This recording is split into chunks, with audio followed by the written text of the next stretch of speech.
as clueless as, and I was as clueless as any other young kid in those days. Today's kids are much smarter than us.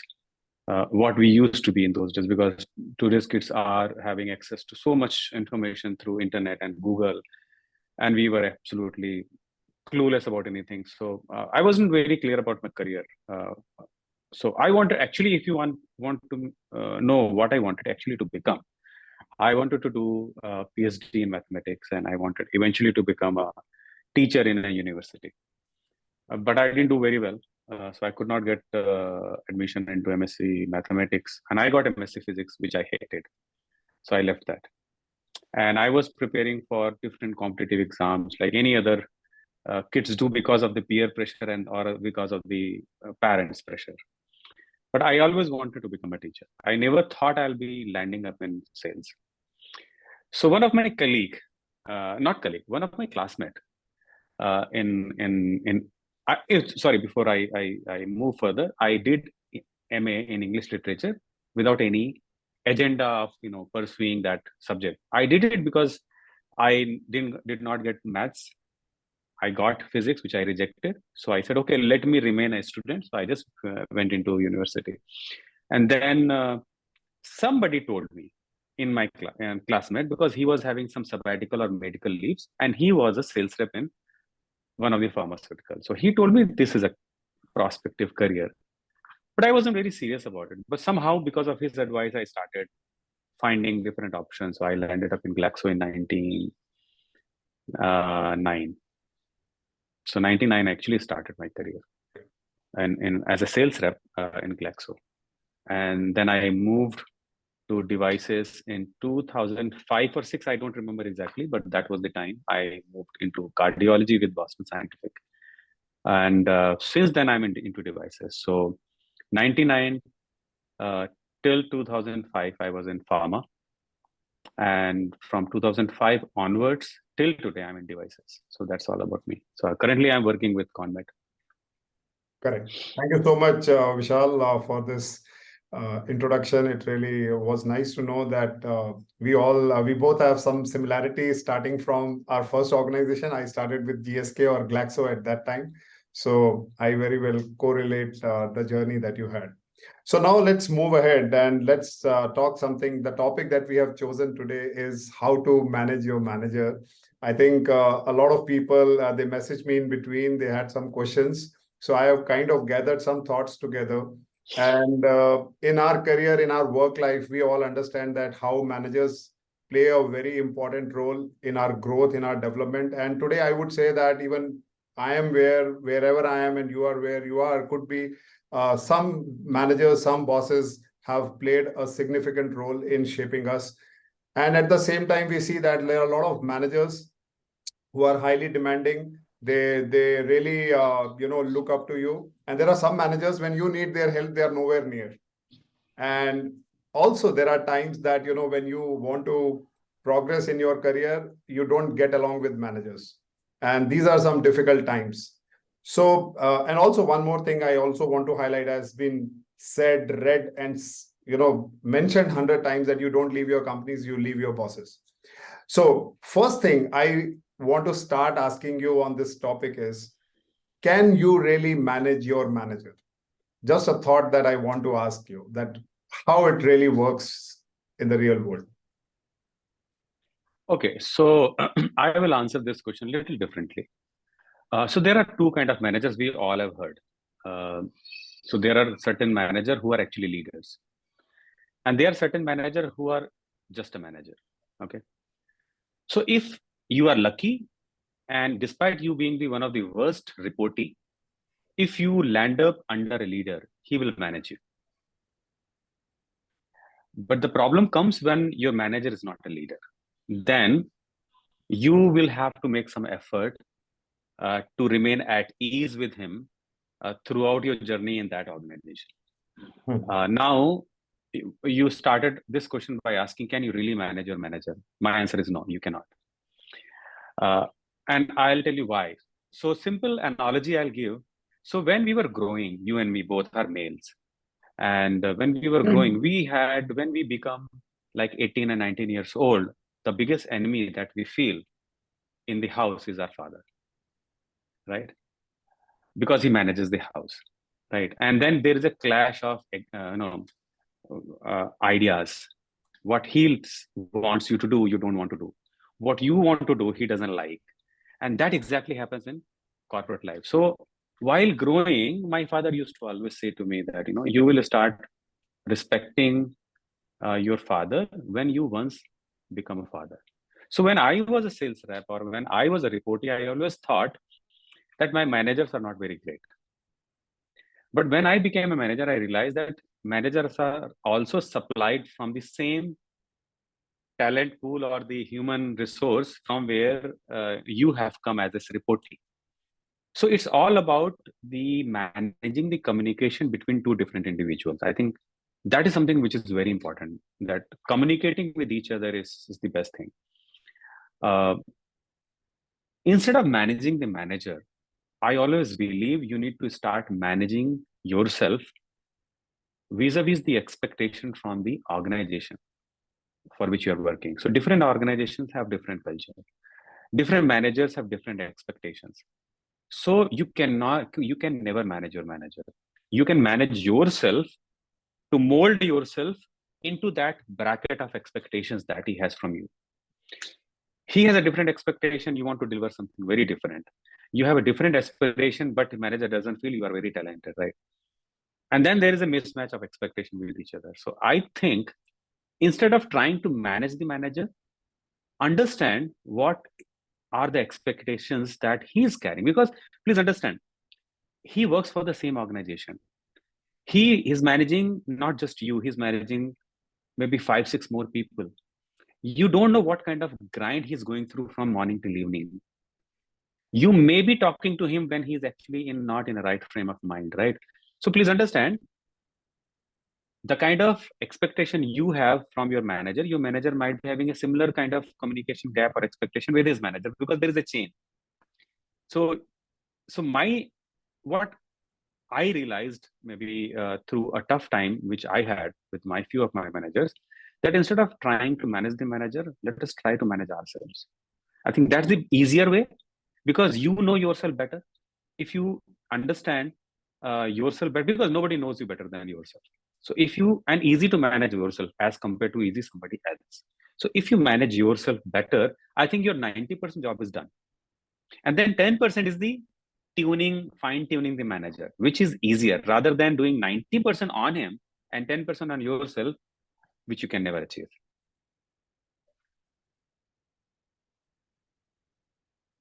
I think I can't hear you. Okay, I lost I'm your sorry. voice. I'm Yeah. sorry. So thank you so much, Vishal, for putting your thoughts, because it's rightly said, you can't manage your manager. First, you have to manage yourself. One thing that you said in the beginning when we were talking about your introduction, you talked about the way you got schooled up and then you had limitation with respect to resources, information. And today's generation, when we look at it, they are having, I would say, information at the click of a button, whether it is Google, Yeah. whether it is Udemy, and many more courses that are happening. At the same time, I also see that there are very young managers. There are managers who are getting promoted just within 2 years, 3 years, 4 years, and they are not just managers, they are like super managers, team leaders, or whatever.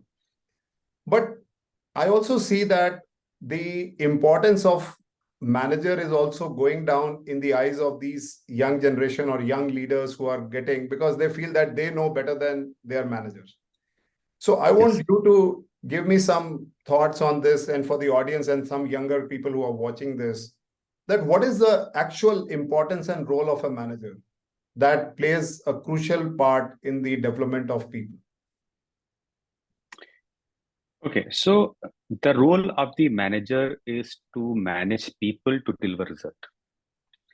Most of the time, which I have seen a younger manager. So mostly, I think we had a very short discussion a few days back, and we were discussing some very random topic, and I gave you an analogy of performance versus talent. So most of the organization usually promotions are given to people who are performers.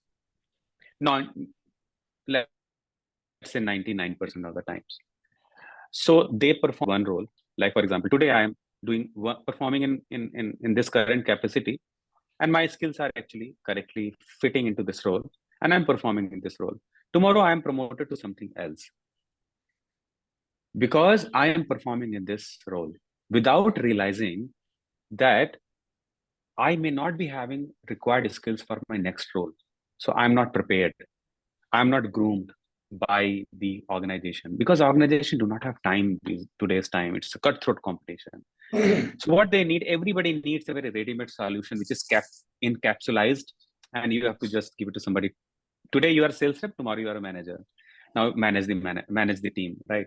The problem comes here when you perform, when you promote people who are performers without having the right skills of managing people. What they expect everybody to become their copy.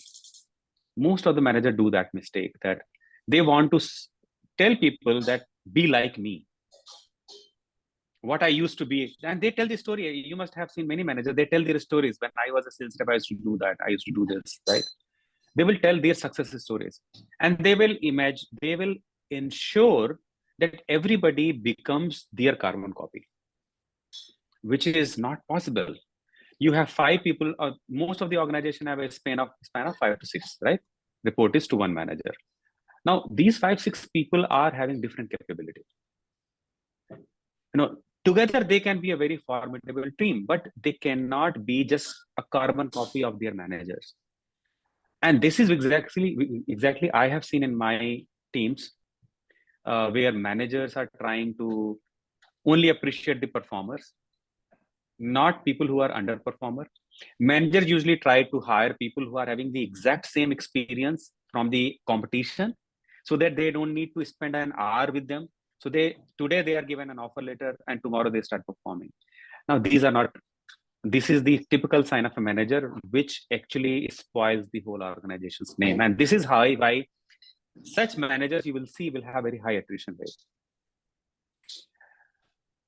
Managers do not have time today to sit with the people, understand their need, create a program for them within the organization, which is just one-on-one discussion, or creating a buddy system where that new guy or the current guy, whatever, who is in the part of his team, is pulled up to a level where he performs, right? Rather than pushing people to perform. And then such managers become a nightmare for the 5 lives. And usually people leave such managers because performance is the only survival criteria, which is not a right thing, because managers, and they are also at fault sometimes when they only appreciate the performance, not the effort. Efforts have no appreciation, only the results have got the appreciation. So such manager, I don't know why, but they create kind of toxic environment within the team. And people who are good performers, they see a career. People who are not good performer, they see insult, regular insult, and such people actually leave. And because you are a consultant into the similar field, you must be seeing such managers. They have a very high attrition rate. So the job of the manager, your original question is to ensure that he comes down to the level of each and every individual who is part of his team, and customize his approach towards every individual, so that that individual is pulled up with confidence and coaching, so that he starts performing on his own. Wonderful. So that is the basic job of the manager. Thank you, Vishal. I really appreciate, because I think one thing that you touched on very rightly, I really see that missing in the world today when I also interact with many managers. People do not, one, they don't have time, and 2, they don't have that patience to sit with their subordinates to really help in developing them. So everybody is inching and everybody is pushing how I move to the next ladder, and I bring like 2 minutes Maggie results and the show will go on. and probably attending one or two leadership webinars or programs, they feel that now they are equipped and now it's all set for them to fly. And no wonders, we are seeing a lot of attrition, a lot of heartburns, a lot of frustrations with people. And I also see that, one of the reasons that people tell is, if not openly, but somewhere in the middle of their talk, that they are not happy with the way the organization is putting them. When they say organization, it is actually the manager. Manager. Manager. The manager. Yeah. So that brings me to another very important question. With your experience, you tell me that what are the most common conflicts that happens between a subordinate and a manager that leads to that kind of a situation when they don't gel with each other very well? Any thoughts on that? Expectation mismatch. Mm-hmm. So expectation mismatch, I think, and in this, I think I will blame the reporting more than the manager. Mm-hmm. Because suppose we have all seen the common incidences in our professional life. Suppose there is a report to be sent every Monday morning. You will have 4 people sending report, or maybe one person will be sending report without any follow-up. 2 people, you would know that these 2 people will need a reminder on Sunday to send report on Monday morning, and there will be one guy who will never send a report despite all the reminders. Correct? Correct. So this is called expectation mismatch. The first guy who sends report, he has the expectation matched. That manager needs a report in the morning on Monday because he has to send his report to somebody else. So he understands the expectation. 2 guys, you have to manage their expectation and match the expectation every week. Follow up. And then one guy will always have an excuse that I did not have the proper internet. My laptop battery was conked off. I am traveling. My charging cord was left at home. So you must have seen such thing happening, and it still happens with me. So I think the only one reason which can sum up all the reasons under that umbrella is the expectation mismatch. And the reason of expectation mismatch is the communication, the lack of communication. So I think this is the biggest problem I see. Managers not talking regularly to their people not talking managers very regularly, which leads to mismatch of expectations. I understand. So I think you answered my next question partially, but if you can put some more light on it, that what are the factors that can help people to build or strengthen their relationship with managers? Because ultimately we say that, when you work so closely, it's also that important that how do you build relationship? Because I still remember all my bosses who really were hard on me, but they really made me a man today what I am. And at that time I was like scolding them, why me? They have chosen me as a person, but now I know that there was something in the intent. So what exactly, if I had knew this thing earlier, probably I would have, taken the best mileage out of it. So if you can put some light on this, which will be useful to audience here. So when you said that that few managers in your career have shaped up your career, so I'll become a little philosophical answering this question. So when I joined Glaxo, I'll take 2 minutes, then you will understand why I'm saying all these things. So when I joined Glaxo, if I have to hire myself again, so I become the manager in Glaxo and I have to hire Vishal Verma, I'll reject myself. I was so bad. So today I see many people and I sometimes realize that, I really appreciate the manager who first selected me. I don't know what he saw in me because I was useless. I would have rejected myself today if I go back into the time and become the manager and I have to interview Vishal Verma in 99. Similarly, when I see myself getting into device industries and not knowing a word of English, and I was asked to present a PowerPoint, and I could not even speak a word, my manager pitched in and he completed my presentation. I was so ashamed about myself. Right? Coming from Lucknow, and those is Lucknow. I think in English in our part of the world is still an alien language. So manager's role is very critical. And why I said this, when we go back into the ancient time, guru is always treated above the parents or equivalent to God. We see manager as an enemy, or somebody who is filled with cunningness, who is filled with politics, who is filled with biases. And I see manager as embodiment of all these bad qualities. We do not treat manager as a teacher. If we start treating our managers as a teacher and go back to him whenever you are in a confusion, or go back to him whenever you see you need some kind of development, if you treat your manager as a teacher, as a guru, I think it will solve a lot of problem, and you will achieve your purpose of life.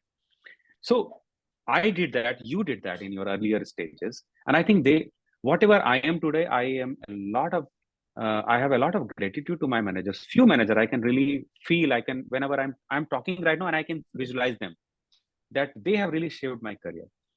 So manager's role is very important, not just performance assessment part, but you can go back to him with a lot of transparency that where you need actually help. And most of the managers, see, no manager wants a non-performer in the team, because his performance is, manager doesn't work. Any manager who work is still should never be promoted. Manager is not supposed to work. So managers are supposed to be the lazy lot, right? They are supposed to get the work done. If your manager is working, that means you are not working. So if you are working, your manager gets a lot of time. If manager will work, please remember, I think this message is for everybody. If manager works more than you, he will never focus on your development, because he has to deliver result, because you are not delivering result. So if you let your manager become free, you start delivering on his behalf. So 6 people summing up together, making 100% delivery for the manager will have enough time to work on you. So please keep your manager free from the work. Let him think. Let him spend time on you. So whatever time he has, he should not work with the customer. He should work with you, because become his customer, because you are delivering results for him. So become the customer for your manager. When your manager becomes free, he will think about you. If you do not let your manager become free, he sees a lot of follow-ups, a lot of work on your behalf, then he'll be tired. If you go to him for development, he will not be having time for your development, because he is running short of time to first deliver the result. So that's very critical. Do your job first, and then he will develop you. So Vishal, I think you have now prompted me for one more point from the same thought process, because in everyone's team, there are a certain group of people who say that on this situation, that you do your work first and then you allow your manager for the enough time and all. So this group will always say, look at our manager, he doesn't move out of his office. He just gives me orders, you do this, you do that, and he gives me all the gyan of this world that what to do. And, we are slogging day in and day out, and, we bring results, we do everything, but we don't. So, this lot gets angry very fast, and that anger rubs up during conversations and meetings, and then that word spreads. Even if you are very goody-goody in front of your manager, but on the washroom break or on a coffee break or a cooler break, you are venting out so much out, and then it starts flowing. So what to do, how, and these are the people generally have a friction with their managers. So tell something on this, that what is your thoughts on this? Okay, so before I answer the question, let me say something on a lighter side. Boss bitching is the most enjoyable thing in this world. So enjoy it. Nothing wrong in that. Enjoy it. Boss bashing, boss bitching is good, unless it is in the good spirit. So nothing wrong. I've also done that. You must have also done that. It's good. It's nice, but don't let it run your mind. Don't. I think the people who are having boss sitting in office and all the team guys are working, and if the team is performing, feel you are lucky. I'm telling you, truly believe this. If all 6 people are working, performing, doing well, and your manager is able to deliver the result, and he doesn't move out of office, you are the luckiest person, because he will be having a peace of mind, and you all will have a lot of peace in mind. So be highly appreciative of that supervisor, because he has given you that liberty. He doesn't need to follow with you. He doesn't need to watch over you. He doesn't need to spy you. He believes in you. He trusts you. That is why you all are working. You are not working hard for him to perform. You are working hard to perform for yourself. His performance is the collective addition of your performances. So if your manager comes to field very often, that means you're not doing a good job. Yeah. Less the call, less the follow-up, the better you are. So, when I have the opportunity, whenever I speak, so you said something and I use it in a word. For me, the success of a manager is how he become redundant for his team. In other words, he has made his team Yes. so capable that they Yeah. don't need him. And the day they achieve this, it means you're ready for the next role and there is someone ready to replace you. If your manager, and there is a thin line between a lazy manager and the manager that we are talking right now. A lazy manager, what will do? There are certain signals. You can find out whether he's a lazy manager or not. First of all, is he fit? That shows he's not lazy. Is he fitter than all of you? Is he having some softer hobbies, for example, hiking, mountaineering, biking, photography, where reading is not habit? Please, reading, watching movies, listening to music, these are all passive activity. Does he have a very active habit? These are the signals of working under a very good manager, because he's at peace. So lazy manager means he's bulkier, having big belly, and doesn't do anything. That means he's lazy. Get rid of that manager. Leave his team as quickly as possible. So if your manager is not moving out of the office, now whether he's a good, just to differentiate whether he's a good manager, active manager is still, or a passive manager. He's a parasite or not. So if he's a very active, fit, and he talks to you on regularly, checks your progress, and he highlights you in front of his bosses, that means he is not eating up your credit and presenting as it is his. He is just telling his bosses that his team is doing this. So these are the signals where you can understand whether this manager is actually a manager, a leader, or a parasite. If he is not having such hobbies in life, which are active in nature, and second, if he's not sharing your names while presenting the success of the team and presenting as it is his success, then he's a parasite. Else, you are lucky to have such manager. Well said, Vishal, because I'm sure tomorrow, hopefully, some of the people I might see running in the joggers park to change some behaviors. Well, anyways, I have the last question that I want to ask you now, and I think there is one kind of manager when we even define different types of manager, and one of the typical kind of managers are who I call it as micromanagers, who just breathe on your neck, and even if I am a diligent performer, I am doing my work sincerely. But there are some people, you will always have this kind of behaviors that they come and watch you. They just check whether you are doing things right or wrong. Every 5 minutes, they have something to, catch you doing. And generally, they start catching you doing wrong things. They don't catch you doing Yes. right things. So what is your Yeah. thoughts on that? That in such a situation, if I am working under such a manager, what should I do? Yeah. If it's a genuine micromanager we are talking about, and I'm taking it with the benefit of doubt that the rep is good here or the report is good here, right? Manager is unnecessarily doing micromanagement, right? So we are talking such managers. So in that situation, it's better to sit one-on-one with the manager. To avoid his micromanagement, my suggestion to such reportees would be that you all have KRAs for the year. So you have 5 or 6 KRAs for the year for which you need delivery. My suggestion is that you create one-on-one with every week with your manager, half an hour. You send him a calendar invite and you give him the details of the week that passed and what you are going to do in the week to come against those KRAs.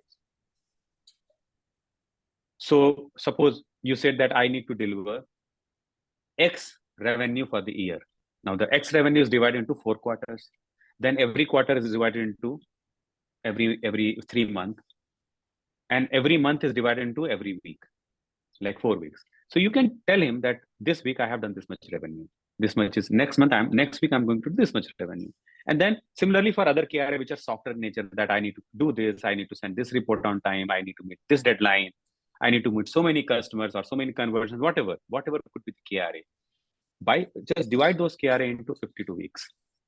Send 50 and send a calendar invite with a repeating nature that every week you are. So instead of he coming to do micromanagement, you give him micro information every week. So you can avoid him always peeping out of your over your shoulder and looking into whatever you are doing. And instead of he coming to you, you start going to him more often, because you cannot change the nature of the manager. If a manager by nature is a micromanager, he will remain a micromanager because he needs consistent supply of information. So instead of he coming to you when you are not in the mood to give information and you get irritated, so it's better you fix the timing. So you are in a mood to give the information and he is in a mood to take the information. Mentally prepared for 10:30 call Monday morning, right? So he gets his share of information and you get rid of him for the rest of the week. So that's the best way to, because he is not going to change his habit just because you are not willing to fall for his micromanagement skills. He will remain a micromanager. Micromanagement is not about spying somebody. It's about continuous supply of information that everybody is doing exactly what he wants. Right. So that is something which is a tendency. Luckily, I never had such bosses. So I have never become a micromanager. But yes, I have seen many people who are my colleagues, few colleagues, I have seen they are micromanagers. So it's better. So if you do this is better. So once again, thank you, Vishal, for sharing your thoughts on this, because what you are also telling the people who have a manager, that you also first need to analyze and understand that what kind of a manager you are under which you are working. And once you analyze, then the topic that we are talking about, how to manage, though we can't manage, but we understand what he or she needs, and then we start customizing ourselves so that it's a win-win to both the sides. Yeah. Well, Vishal, thank you so very much. If I sum it up, or rather, I would say before I sum it up, I still want to tell you or ask you rather that any one tip that you want to tell people or any one message that you want to give for the generation, young generation particularly, that they are watching right now or they can take a lead out of this topic, you want to leave them with? One word: honesty. Be honest to yourself and towards the organization you work for. Doesn't matter if anybody is going to take advantage of that, of your honesty. Don't try to be dishonest because your honesty was not appreciated. Be very honest, be very transparent with everybody around you.